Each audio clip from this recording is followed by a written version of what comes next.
This session will be around video and the new rules of engagement around video and how you immerse video into your advertising campaigns, how it works alongside events.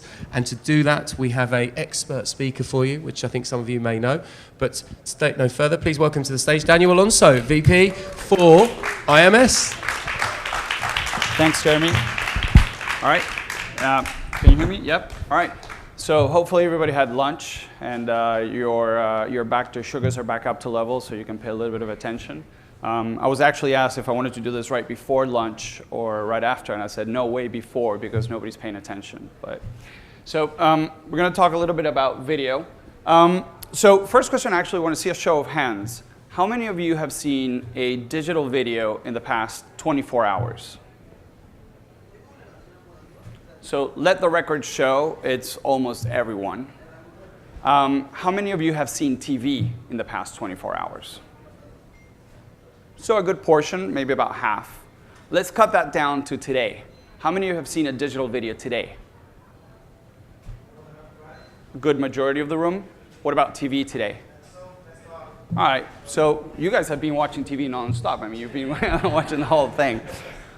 So what's really interesting is how, and obviously this is not representative sample, but we still get to see a good amount of it. But we see how digital video in multitude of formats has just really become ubiquitous. How we can see it, it's everywhere we go, everywhere we are, multitude of screens, multitude of devices, it's all over the place.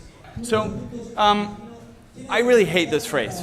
Mobile is the new black, right? Everything is the new black. I mean, it's so, I don't know, how many years have we been using it's a new black about different things. But I think what's really important about this and what really gets the message across is really how video is now what is commanding the majority of the attention, what's commanding the majority of the consumption, what's really out there that consumers are really, have an appetite for. And obviously, we're seeing it as brands, as advertisers, that's where we want to be next to. Penetration of mobile in LATAM, these are all numbers that most of you have seen. You can just browse through the different territories, but to a certain extent we're seeing how it's really taken a dominant nature, right? This is, again, it's all broad data that we've seen hundreds of times. Nicole? I think one of the key things that has really changed is how within the regular ecosystem, obviously TV is still a major consumption, but we're seeing how within the major ecosystem, digital video in all its different formats has really come into play. So let's go to the next slide. We can observe how, obviously, there's still ubiquitous penetration of the regular TV and different elements, but clearly we're seeing the emergence of new products, the emergence of new devices within our everyday, within our living room, that are taking over significant share and have significant ubiquity as well within the consumer space, right? We can see how smartphones, up to 90% usage, computers, tablets, we would expect that at this point. But what we're starting to see is the emergence of all these other new connected devices, right? From all the over-the-top type systems to the Internet of Things, the Lab of Things. I mean, I think if we were to fast forward this slide a few years into the future, we're going to see how that last bracket on the right is going to continue to come up and take over additional space or consumer attention.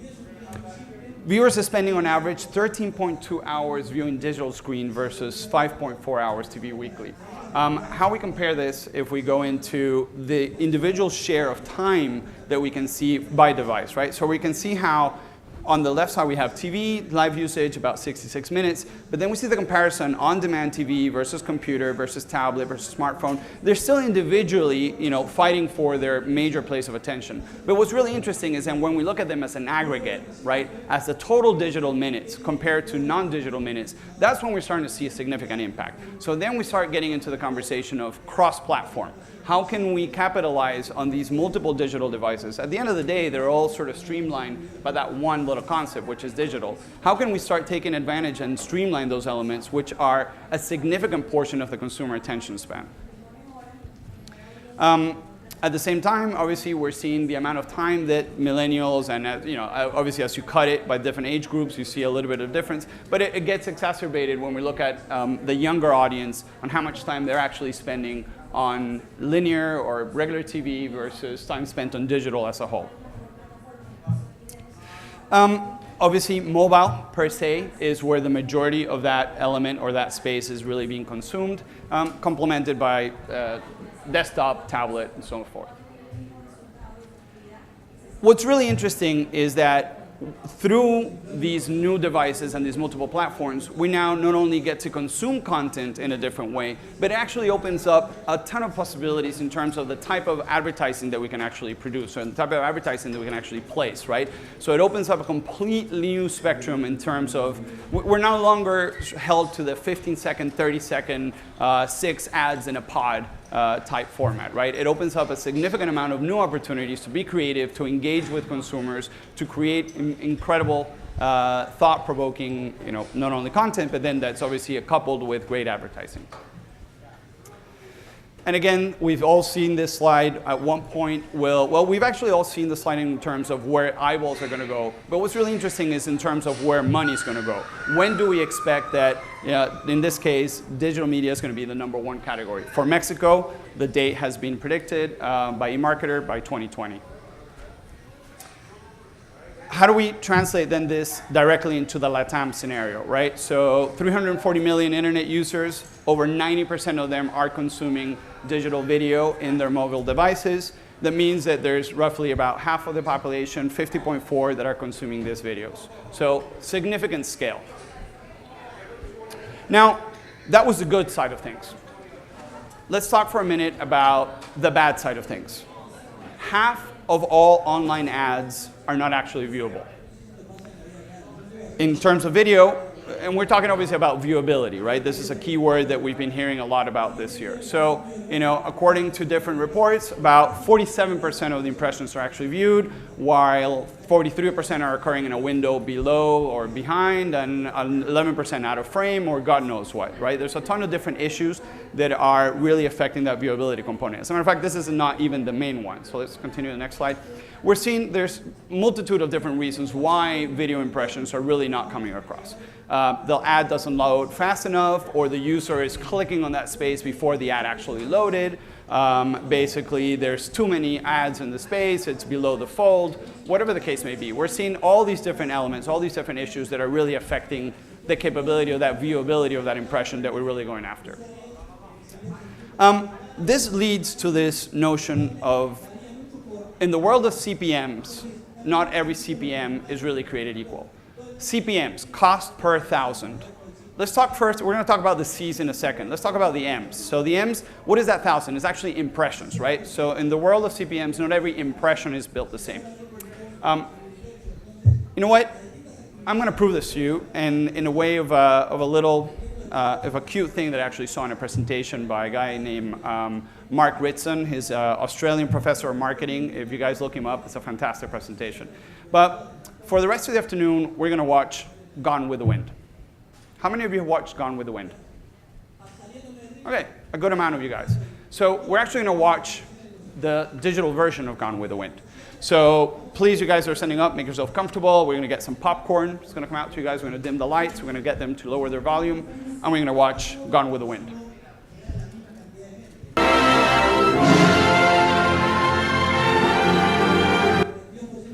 Yep, that's it. You watch Gone with the Wind. The digital impression Gone with the Wind. I mean, I hear some of you guys laughing. I mean, I don't know why you're laughing. That's what you're paying for, right? Unless you're charging, then you can laugh. 2 seconds. So if I ask you now, how many of you watch Gone with the Wind? Everybody should be saying that you watch Gone with the Wind, because I just showed it to you. That's the digital version. But what's really interesting is that, the actual standards are even less stringent than what I just showed you.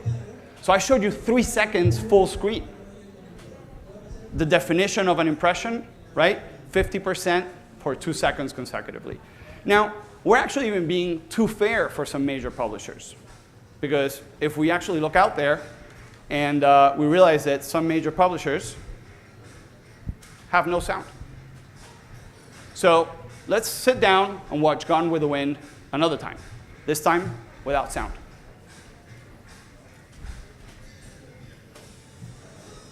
Boom. I kind of liked it better this time. Does that make sense? Right? But guess what? We're actually being too fair at this point. Because for some of these major publishers, it's not even 50% of the screen. It's 1 pixel. 1 pixel for 2 consecutive seconds. So we're going to watch Gone with the Wind for the 3rd time. Some of you, it will be your 4th time. Did you enjoy that? Because you're paying for that. So not all impressions work the same way, right? Dig in, understand, see how it is that what you're buying is really paying out. Now let's talk about the C's, the cost. So now we understand that not every deliverable of that impression is the same. But what about how that content and the cost of that content, what is the relationship between them? I mean, as you know, there's several, tons of different publishers out there and content creators that are really investing hundreds of thousands, if not millions of dollars in generating quality content. Quality content that us as consumers want to consume, and that us as advertisers want to put our brand next to. Why? Brand love, right? If it's an amazing content that me as a consumer or I as a consumer are going to love, by association, if I am sponsoring it, if I'm advertising on it, there should be brand love. Well, shouldn't the opposite be true? If I am appearing next to content that is hated or that I don't like, and my brand is around that content, wouldn't that create brand hate? So ads placed next to negative or offensive content impact brand perception. There's studies around this that actually absolutely corroborate this notion. So we've all seen, we've all heard, we've all viewed, now we're talking about the other big bad word, right, which is that brand safety element. I mean, would you want your brand to appear next to something like this? Doesn't make any sense. Mark Pritchard from P&G, obviously, we don't have to read this whole thing, but just the key points here. P&G doesn't want to waste time and money on a crappy media supply chain. There is no question ads should never be on ICE's recruiting video. No doubt. So in the world of CPMs, not all C's, the content that we're appearing next to, and not all M's, how that impression is delivered, are the same. So how do we mitigate all this? Well, we obviously think that some of these different components between native units that are clearly made to engage properly with the consumer, that are brand safe, that are delivering what they're meant to deliver is the way to go. Just a couple of key themes that we have found out in 2017 in terms of video. So in the maturation of mobile, so we're seeing how obviously the numbers are starting to decline in terms of growth. We have reached critical mass, as we spoke a little bit earlier on. But what we're trying to see is that the consumers are there. Dollars always take a little bit of time to follow. We've seen this in a ton of different scenarios. It's just going to complete repeating itself. Until everybody catches up to this notion where the critical mass is and where the dollars follow, there's always a little bit of lag. Cross-platform ecosystem, so as we established in the beginning, there are all these multiple different devices that we can use to communicate with the consumer at the right moment, at the right place, at the right context, on the right screen. But probably the best way to do it is to try and do it not piecemeal, but try and find a way to sort of tile them together in a holistic campaign. Again, media agnostic, just be present throughout the entire consumer journey. Back to the basics. Throughout all these issues, and we saw some major shifts by some major advertisers this year in terms of the two key components that we just discussed. Viewability, brand safety.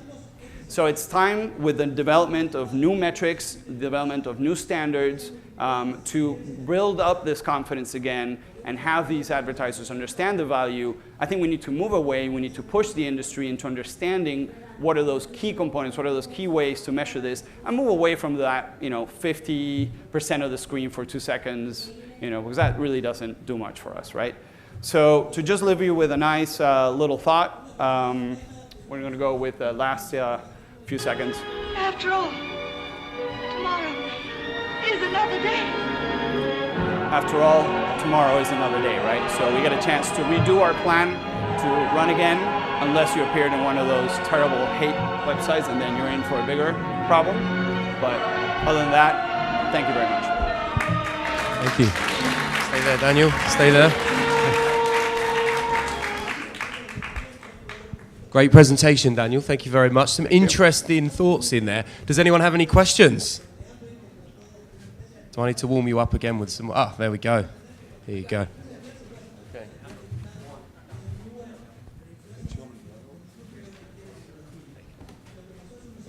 Hello, my name is Martin Barua. I really enjoyed the presentation. Thank you, Martin. I have a question. We were comparing open TV to alternative devices on digital. Do we have a metric or a rule of thumb to know our brands are part of the time of the time that people watch TV can be exposed to the TV? I mean, we are there with our copies, TV copies, right? But it's part of the time that the persons are looking at TV. And in the same time, people is navigating in their phones, but there's only part of the time where brands can jump in there. So when we compare those numbers, how do they look? And that's my first question. And the other one is regarding like the share of voice. In open TV, I can compete, I say, for example, with 100 brands. In digital, I'm gonna compete, let's say, with 1,000. So I don't know if you have a couple of numbers to share on that. Yeah, so great question. So the first part of the question, really tends to, the way that we're sort of viewing this is how do we move to a one metric conversation, right? How do we look at TV and understand how you as a brand are buying TV and you're buying TRPs and what are you getting out of them and what is the objective that you want to get, right? Are you going for branding? What is it that you're trying to get out of this? And how do you take that metric and you compare that into something that gives you the same sort of comparison across the platform? Because at the end of the day, if what you're looking for is rating points, can we deliver rating points in digital? And the answer is yes. So we actually have put together, and Comscore has validated a one metric calculator where we do an equivalency into digital TRPs. So the industry and the conversation is going in that direction, right? And that is how when you're buying, what are you buying and where are you getting it and how can you compare what you're investing in TV in terms of your reach, in terms of getting your TRPs and how do those translate into digital. And it's actually very much related to your second question, which is, how do we get the right reach? How do we get the right share of voice between what you're doing? So at the same time, part of the problem that we're seeing is still in the region or in a lot of places, what is a good media plan? A good media plan is a plan that has 15 different lines, right? So I'm putting a couple $1,000s here, a couple $1,000s there, another few $1,000s here. All of a sudden you have 15 different platforms that you're in, but what is your scale or what is your reach, what is your share of voice in each one of those 15 platforms? 0 or tending towards 0. So what really needs to happen is buying in terms of the right objective, in terms of the right reach. How do you, as an advertiser and in conjunction with your agency or your planner, sit there and understand what are the core audience that you want to reach and what is the objective that you want to reach behind them and not settle for 15 lines, but settle for the appropriate share of voice within a few platforms as opposed to very little to none within a lot of platforms. So it's the way the conversation needs to mature and the way the planners and brands need to become a little bit more intelligent with their planning. I think we had another question just over there. Hello. What kind of tool you would recommend to secure and analyze the brand safety at the video level? So there's a lot of the different publishers are using a lot of their own standards, a lot of their own self-regulated, yeah, but it's not controlled, so the publisher can say whatever they want. Right. Well, that's the thing, right? You have to become a little bit smarter as an advertiser. There is standards that are emerging in terms of viewability, because that can be measured. You can measure that, right? And there's mode, and there's this, and there's that. In terms of brand safety, it's a little bit more complicated because each different platform has its own format. I would use my own knowledge of where it is that you're buying, right? Because if you're exposed just by the nature of the platform that you're buying into user-generated content or into elements that are simply impossible to control, your risk is going to be higher. As opposed to you're buying into a platform where it's safe, right? Yeah, but for example, if I'm buying on Globo and I am the Brazilian government, I don't want to appear in front of corruption and something telling that my government is corrupted. So even if it's on Globo, it's supposed to be premium, but in that case, it's considered as non-brand safe. Yeah, you're completely right. And the reality is there isn't a standard, right? It's a conversation that you have with your global sales representative and with the agency in terms of how the plan is built and what are your restrictions. And obviously some publishers are easier than others in terms of whitelisting or blacklisting where you want to appear or not appear. There is a good idea of business to launch. Let's talk after. Great question, great question. Any more questions out there for us? Okay, thank you very much, Daniel. Let's give him a round of applause. Thank you very much. Thanks, Daniel. Thanks, appreciate it. Yeah, no worries.